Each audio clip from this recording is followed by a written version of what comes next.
نحمده ونصلي على رسوله الكريم اما بعد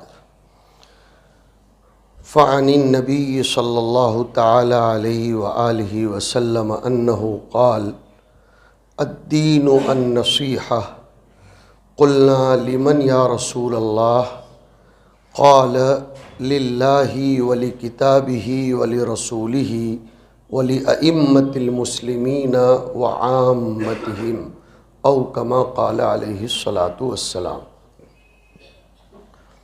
معزز بزرگوں اور دوستوں، حضرت امام شافعی رحمہ اللہ جو ہمارے نزدیک نہایت باعظمت، با اعتماد اور تقوی و ورع سے معمور و منور شخصیت ہیں، ان کی نظر حدیث شریف پر بہت گہری اور عابدانہ طبیعت کے وہ مالک تھے۔ وہ فرماتے ہیں کہ شریعت کا مجموعہ میں نے خوب تلاش کیا، شریعت شارٹ اینڈ سویٹ کہاں مجھے نظر آئے گی یہ میں نے تلاش کیا، تو مجھ کو اس حدیث میں نظر آیا جو حدیث میں نے ابھی آپ کے سامنے ذکر کی۔ نبی اکرم صلی اللہ علیہ وسلم نہ تو لمبی تقریر فرماتے تھے، نہ آپ کی میٹنگیں بڑی لمبی لمبی ہوتی تھیں، اور نہ آپ کی مجلسیں بہت دیر تک چلتی تھیں۔ یہ چیز بھی ہمیں سیکھنی چاہیے۔ ہم مسلمانوں کی ایک بہت بڑی کمزوری یہ ہے کہ ہم چھوٹی سی چیز کے لیے کبھی مجلس میٹنگ کرتے ہیں، گھنٹوں اس میں چرچا ہوتی ہے، خلاصہ 2 منٹ کا بھی نہیں نکلتا، بلکہ کبھی کبھی تو بے نتیجہ اجتماع ہوتا ہے، اور وہ کانفرنس اور میٹنگ کا ما حصل اور ثمرہ کچھ بھی مرتب نہیں ہوتا۔ معاف کریں گے، کسی نے تبصرہ کیا ہے ہم مسلمانوں کی میٹنگوں کا کہ نشستن خوردن برخاستن، بہت معاف کرنا، چاہے وہ تنظیموں کی میٹنگیں ہوں، چاہے وہ خاندانوں کی ہوں، سماج کی ہوں یا افراد کی ہوں، بیٹھنا، کھانا پینا اور اٹھ جانا، اور کبھی کبھی نعرے بلا دیے تو سمجھنا کہ ہم نے پورے اسلام کا حق ادا کر دیا۔ یہ ہمارے انحطاط کا بہت بڑا سبب ہے۔ ابھی 2-3 ہفتے پہلے RSS کے بہت بڑے ذمہ دار کی ایک ٹپڑی اور کومنٹ آئی تھی کہ ہم RSS والوں نے آج تک کبھی کسی جگہ دھرنا نہیں دیا، ہم نے آندولن نہیں نکالا، ہم نے افراد تیار کیے۔ دیکھو، RSS والوں نے کہا اس لیے ہم اس کو نگلیٹ کر دیں گے یا تھرو کر دیں گے، ڈسٹ بین میں ڈال دیں گے، یہ ہمارے اسلام کا پیغام نہیں ہے۔ اسلام کا کیا پیغام ہے؟ الحکمت ضالۃ المؤمن حیثما وجدہا فہو احق بہا۔ خوب دھیان سے سنو اس بات کو کہ عقل مندی کی بات، عقل مندی کی ایکٹیویٹی، عقل مندی کی کوئی حالت، یہ مومن ہی کا گم شدہ سرمایہ ہے۔ کام کی کوئی بات ٹوائلٹ کی دیوار پر بھی لکھی مل جائے تو مومن اس کو فوراً لے لے گا۔ ہمارے حضرت مفکر ملت حضرت مولانا عبداللہ صاحب کاپودروی نور اللہ مرقدہ ہم لوگوں کو ترک سر پڑھنے کے زمانے میں اس کی بارہا تلقین فرماتے تھے کہ بچوں جب راستوں پر سے گزرو تو افراد و اشخاص کو دیکھنے کے بجائے جو ہارڈنگز، جو بورڈز اور جو دیواروں پر لکھا ہوا رہتا ہے اس پر نظر کرو، کوئی نہ کوئی کام کی چیز مل جائے گی۔ میں نے اس پر عمل کرنا الحمدللہ شروع کیا تو ہم عقل کنواں میں پڑھاتے ہیں، مہاراشٹر کی سڑکوں پر اتنی اچھی اچھی نصیحتیں لکھی ہوئی رہتی ہے۔ مثلا لکھا رہتا ہے ایک ڈلکی ایک آبگھات، یعنی آپ نے ایک جھپکی ماری کہ آپ کی گاڑی ٹکرا جائے گی اور آپ نے گویا اپنے ہاتھوں سے اپنے آپ کو ٹکرا دیا، اب ہم اس کو ادھر لے جائیں گے۔ کہ ایسے ہی روحانی نسبتوں کے راستوں پر چلتے چلتے، سیرت کے راستوں پر چلتے چلتے، اسلام کے صراط مستقیم پر چلتے چلتے اگر شیطان نے ایک جھونکا لگا دیا، گئے آپ کام سے، کتنے عروج سے انحطاط پر آ جاؤ گے اور اس کا احساس بھی نہیں ہوگا۔ اسی طرح ہمارے یہاں مہاراشٹر میں اور ایک نصیحت بہت اچھی لکھی ہوئی ملتی ہے، نظر ہٹی درگھٹنا گھٹی۔ اس کو میں روحانیت پر لے جاتا ہوں کہ خدائے پاک سے ذرا بھی نظر ہٹی کہ روحانیت کی درگھٹنا گھٹ گئی۔ اسی لیے تو کتابوں میں لکھا ہوا آتا ہے، فلسفی لکھی ہے کہ لا صلاۃ الا مع حضور القلب۔ نظر دیکھو، یہ حدیث شریف ہے کہ نماز قابل قبول نہیں ہوتی، خانہ پوری تو ہو جائے گی، جیسے تھرڈ کلاس بچے بھی کلاس میں آتے ہیں، منہ دکھانے بھی آتے ہیں تو انٹری تو پڑ جاتی ہے کہ بھئی آئے تھے، لیکن وہ کچھ لے کر نہیں جاتے، ہے نا، وہ کچھ لے کر نہیں جاتے۔ ویسے جو لوگ نماز میں دل کی یکسوئی نہیں رکھتے، استحضار اللہ کی عظمت کا نہیں رکھتے، تو ایسے لوگ مسجد میں انٹر تو ہوئے ہاں، لیکن قبول اجابت اور قبول اصابت سا سے وہ نہیں ہوا۔ ایک ہے اصابت، یعنی نماز ہو گئی، لیکن اصابت سا والی کہ اس پر کوئی اجر ملے، اس پر کوئی بدلہ ملے، یہ نہیں ہوتا۔ ہماری نمازوں میں سے جو انقلاب کی تاثیر ختم ہوئی، میرے بھائیوں سنیے، ایک سجدہ دنیا میں انقلاب پیدا کر دیتا تھا، اور 2 رکعت صلاۃ الحاجت یہ خدا کے فیصلوں کو بدلوا دیتی تھی، خدا ہی بدل دیتا تھا، لیکن وہ 2 رکعتیں ہوتی تھی حضور قلب والی، وہ دل کی یکسوئی والی۔ وہ بتا دیتا ہے آدمی کا کھڑا ہونا ہی، ہاں ہمارا کھڑا ہونا تو نمازوں میں ایسا ہوتا ہے، ہم اپنے سینے کو تان کر کھڑے رہتے ہیں، ہاتھ بھی ایسے لٹکائے اور پیر بھی ادھر سے ادھر جاتے ہیں، صاف پتہ چلتا ہے کہ یہ فارمالٹی کرنے آیا ہے، ریالٹی کرنے نہیں آیا۔ ہاں اسی لیے تو فرمایا، بہت زبردست بات ایک محدث نے لکھی کہ السواک مطہرۃ للفم مرضات للرب، کہ مسواک کو عام طور پر صرف اتنا کہہ دیا جاتا ہے کہ یہ نماز کی سنت ہے، گہرائی میں اترو تو پتہ چلتا ہے کہ مسواک کرنے کے لیے ٹائم چاہیے، پھر مسواک کو عرضاً طولاً، یعنی اس کو چوڑائی میں لمبائی میں دونوں اعتبار سے کرنا ہے، اس کو پکڑنے کا انداز ہے، اس کو زبان پر چلانا ہے، دانت پر اس کو ملنا ہے، یشوس فاہو بالسواک، راوی حضور کی اداؤں کی نقل کرتے ہوئے فرماتے ہیں یہ سب کرنے کے لیے خشوع و خضوع سے وضو کرنے کے لیے ٹائم چاہیے۔ ظاہر بات ہے جب اتنا سب کرے گا تو وہ جلدی مسجد میں آئے گا۔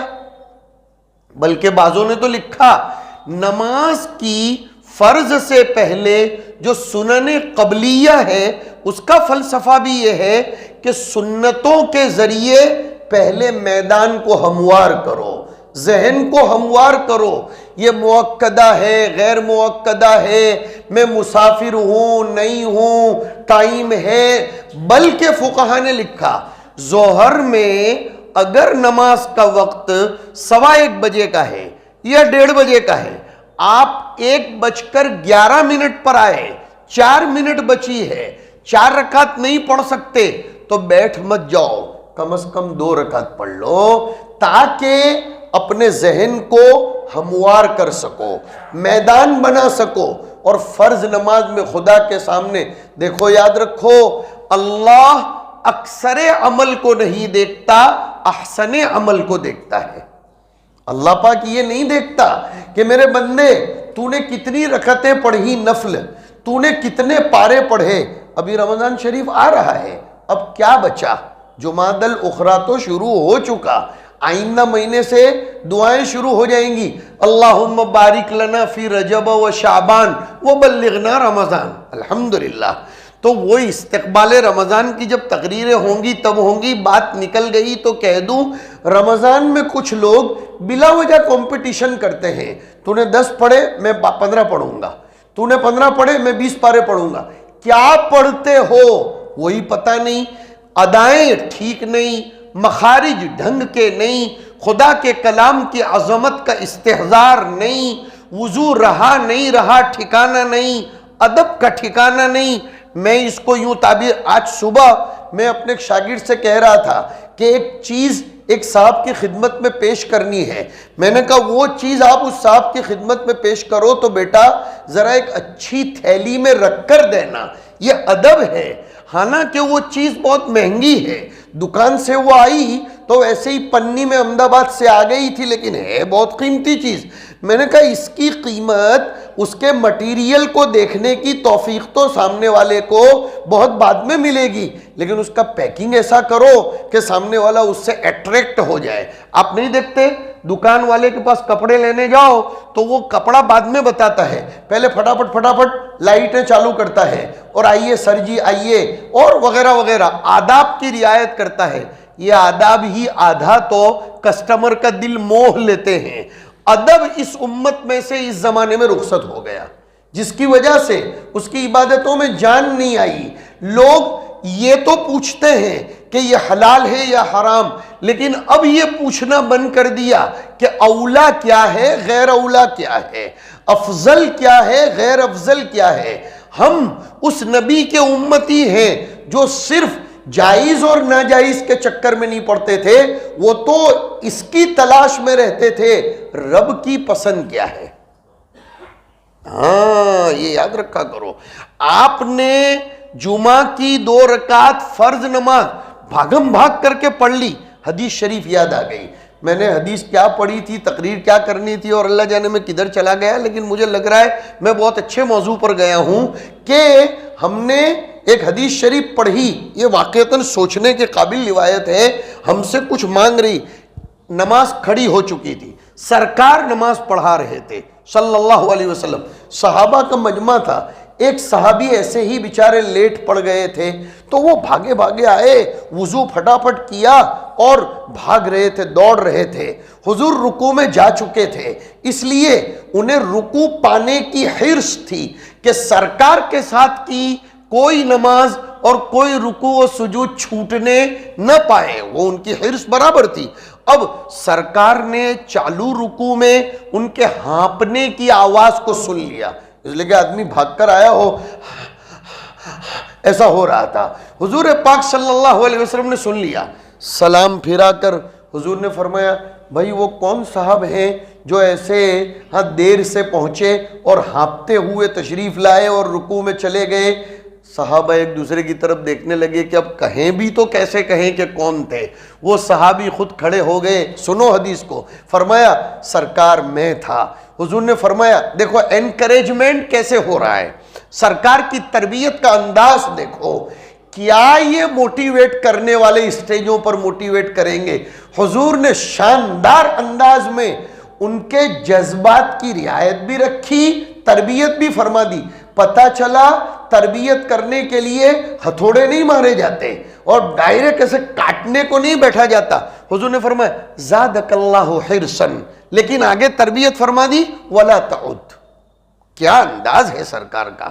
یہ روایت گرچہ رکوع ملا تو رکعت مل گئی کہ ابواب میں محدثین نے ذکر کی، لیکن اس سے ایک سائیکالوجی کا پتہ چلتا ہے ما یستفاد من الحدیث کے طور پر کہ سرکار نے صحابی کو انکریجمنٹ کیا.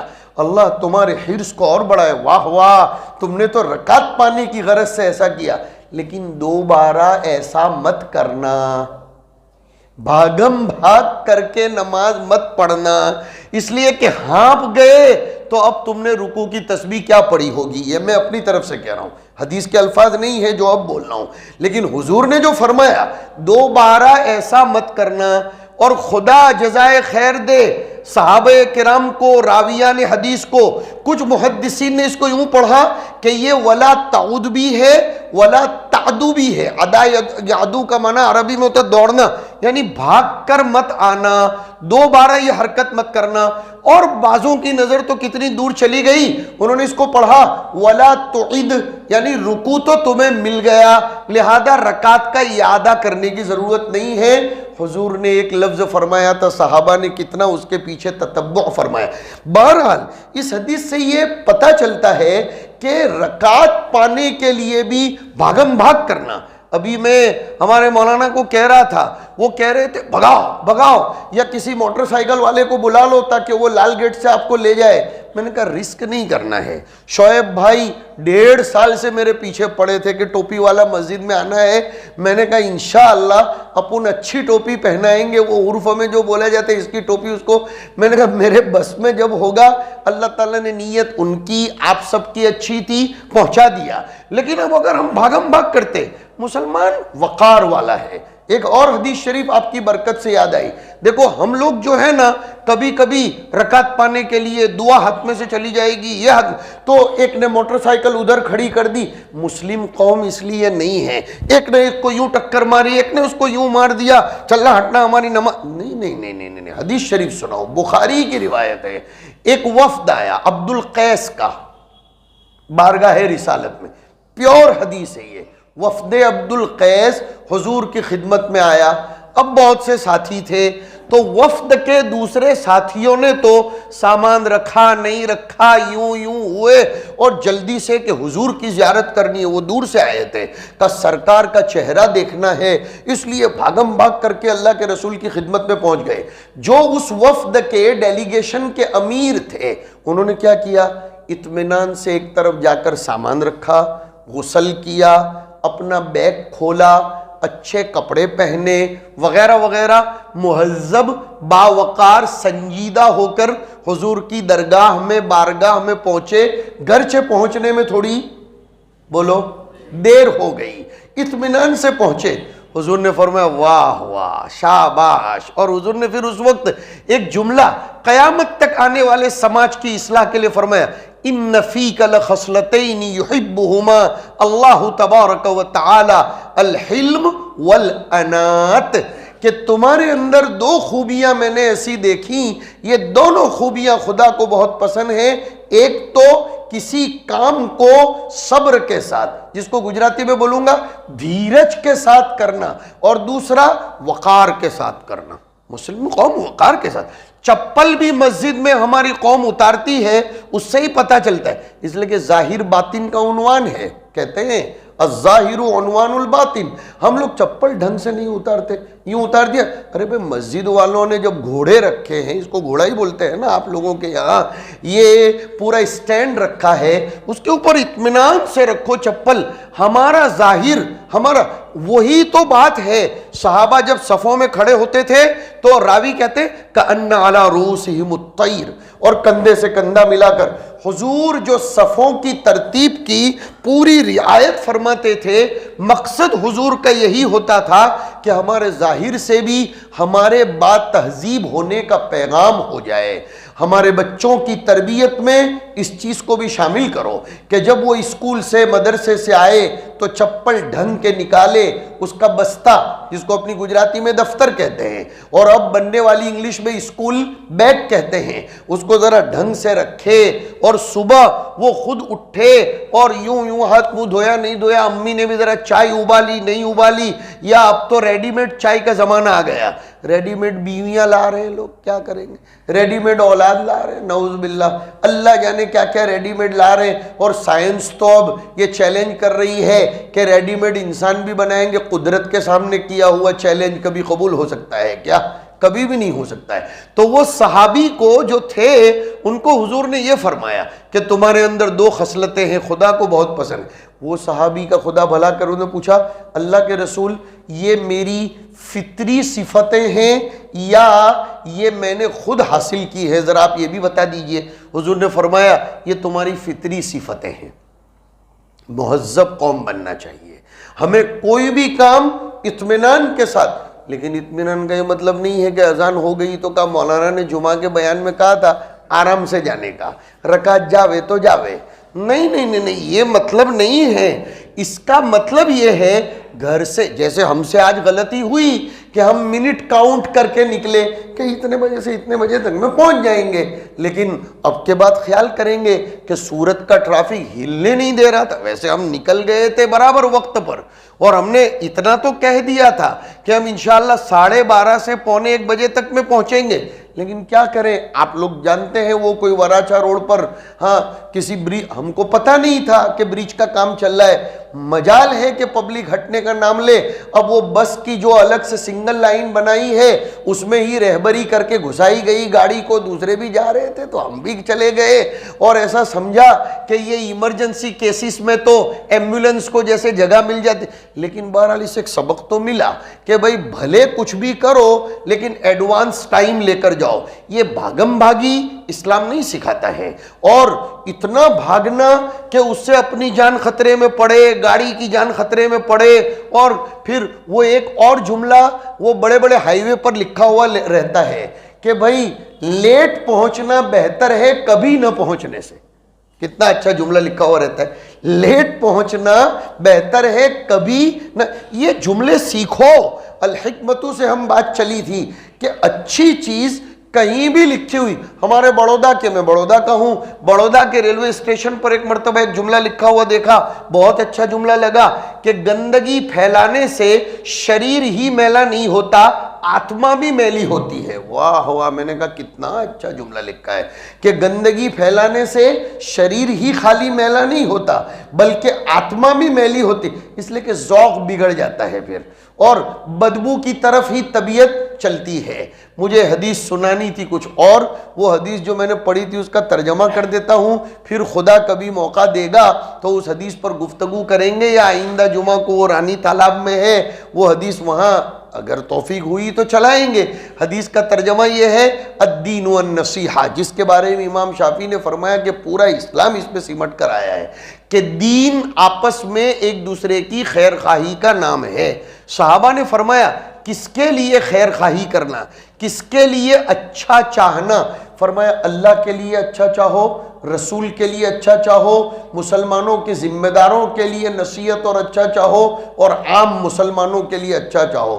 اب کس کے لیے اچھا کس طرح چاہنا، اب آپ کے لیے اچھا یہی چاہا جا رہا ہے کہ بیان اب ختم کر دیں، اس لیے کہ آپ سب لوگ اپنے تقاضوں کو لے کر، میں تو کھانا کھا کر آیا ہوں لیکن آپ سب لوگوں کا اپنا نظام الاوقات ہے، تقریر کرنے والے کی عقل مندی یہ ہونی چاہیے کہ وہ سامعین کا بھی خیال کرے۔ اس کی بھی دلیل 2 منٹ کی بات سن لو۔ حضور فرماتے ہیں میں کبھی کبھی فجر کی نماز شروع کرتا تھا، بہت اچھی دلیل بھی یاد آ گئی، اللہ تعالیٰ آپ سب کے حسن سماعت کو خوب قبول فرمائے، یہ آپ کی برکت سے یاد آ گئی۔ حضور فرماتے ہیں میں کبھی کبھی فجر کی نماز لمبی پڑھانے کے ارادے سے مصلی پر کھڑا ہو جاتا ہوں، لیکن پیچھے سے چھوٹے چھوٹے بچوں کے رونے کی آواز سنتا ہوں تو میں نماز کو شارٹ کر دیتا ہوں کہ ان کی امائیں ڈسٹرب نہ ہو۔ تو میں تو 3 بجے تک بھی چلوں گا بیان کرنے کے لیے، لیکن کوئی بیچارہ دکان کس طرح بن کر کے آیا ہوگا، کوئی باس کے پاس سے کتنا ٹائم لے کر آیا ہوگا، کس کے پیٹ کا مسئلہ ہوگا، اس لیے کہ پیٹ پوجا یہ بہت بڑی پوجا ہے تو یہاں کی پوجا برابر ہوگی۔ اس پر بھی حدیث ہے کہ اذا اقیمت العشاء فابدؤوا بالعشاء، کہ پہلے پیٹ پوجا کرو پھر رب پوجا کرو، تاکہ نماز پوری کی پوری کھانا بن جائے۔ اس سے بہتر ہے کھانا پورا کا پورا نماز بن جائے۔ اللہ تعالی ہم سب لوگوں کو اپنی مرضیات پر چلائے، اور تاخیر سے پہنچنے پر جو میرے اپنے بس میں نہیں تھا بہت بہت معذرت۔ وصلی اللہ وسلم علی نبینا و مولانا محمد وعلی آلہ و اصحابہ اجمعین۔